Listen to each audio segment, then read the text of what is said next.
Olá pessoal, tudo bem? Meu nome é José Renato, eu sou aluno do curso de Licenciatura em Computação pela Universidade Estadual de Ponta Grossa. O nome dessa disciplina que nós estamos trabalhando é Prática de Ensino em Computação 5. E dentro dessa disciplina, a professora nos propôs que fizéssemos um plano de aula relacionado a hardware ou software, e aí a gente vai falar um pouco sobre hardware, certo? E a gente vai aprender um pouco, conhecer quais são os componentes, né, essenciais, né? E aí a gente já começa aqui indagando, né? O que faz um computador funcionar? Por trás de cada clique, de cada vídeo, de cada jogo, existe um conjunto de peças físicas que trabalham juntas. E essas peças, elas precisam se comunicar, certo? Então a gente vai descobrir quais são esses componentes de hardware, entender qual que é o papel de cada um no funcionamento desses dispositivos, certo? E aqui a gente também vai perguntar, né? O que é o hardware? O hardware, ele é toda a parte física, é tudo que a gente pode ver, sentir, tocar, né? E sem o hardware, não tem onde o software existir, né? Não tem como ele viver. Então, o hardware, ele é quem executa todas essas instruções dos programas e torna possível a interação com o mundo digital. Então, é tudo que a gente pode tocar ali, né? E a função principal dele é executar essas tarefas, certo? Em seguida, a gente vai falar um pouquinho sobre os principais componentes de um computador. É como se fosse um corpo humano, existindo ali a cabeça, a espinha dorsal, né? Para tudo poder funcionar. Então, o processador, a CPU, ele é o cérebro do computador. É onde acontece a execução, né, dos cálculos e as instruções dos programas. E depois a gente tem aqui a outra peça muito importante, que é a memória RAM, que é onde armazena temporariamente os dados em uso. Com mais RAM a gente tem mais velocidade. Esse computador ele pensa ali, ele executa mais rápido, né, esses dados. E depois a gente tem a placa-mãe, que é onde passa tudo. É como se fosse a espinha dorsal, é onde é conectado todos os componentes entre si. E depois a gente tem o HD e o CSD, né, que é onde a gente tem o armazenamento de dados permanentemente. O CSD ele tende a ser mais rápido, a gente também consegue aumentar, né, essa questão de memória para armazenar esses dados. E a gente tem o HD também, certo? E depois a gente tem a fonte de alimentação, que é onde acontece a conversão de energia para que ela seja distribuída para todos os componentes, ok? Em seguida, a gente fala um pouquinho sobre os dispositivos de entrada.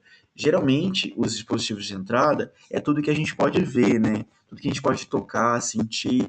E esses dispositivos de entrada, eles enviam informações para o computador. Então, por exemplo, o teclado é onde a gente envia ali os textos, né?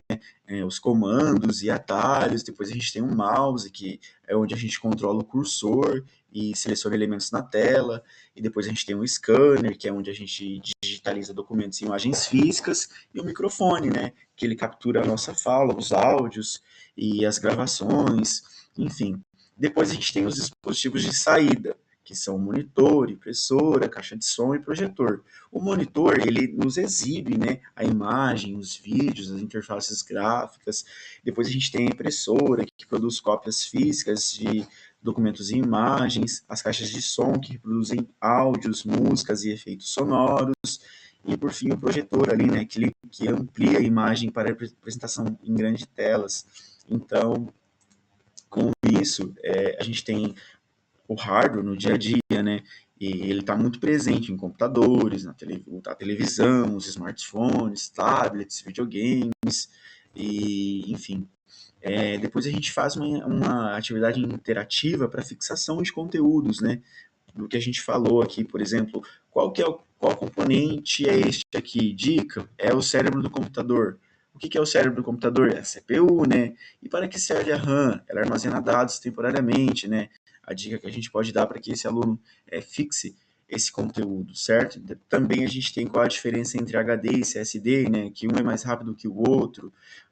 E, por fim, a gente fala um pouquinho também, faz uma revisão rápida, né, sobre o que é hardware. Hardware é toda a parte física de um dispositivo digital. E qual que é a diferença, né? Qual que é o componente? Qual componente é considerado o cérebro do computador? Mais uma vez, é a CPU, ela é onde executa todas as instruções, os cálculos, né? E qual que é a diferença entre dispositivos de entrada e saída? A entrada envia os dados e a saída recebe, né? Apresenta para nós, usuários, certo? E a gente tem também sobre o CSD, mais uma vez, e o HD, né? Um é mais lento e o outro é mais rápido nesses hardwares aí. E por fim a gente tem a conclusão, né? Que a gente tem que olhar ali o hardware, né, como a base de tudo no mundo digital. Compreender os seus componentes torna a gente mais consciente e crítico e preparado para a tecnologia do futuro. Então, o hardware é tudo que a gente pode ver, tocar, e os componentes presentes aí é a CPU, a RAM, a placa-mãe, né? E, enfim. E no nosso cotidiano está presente em PCs, na televisão, em tablets. E é isso, pessoal. Muito obrigado.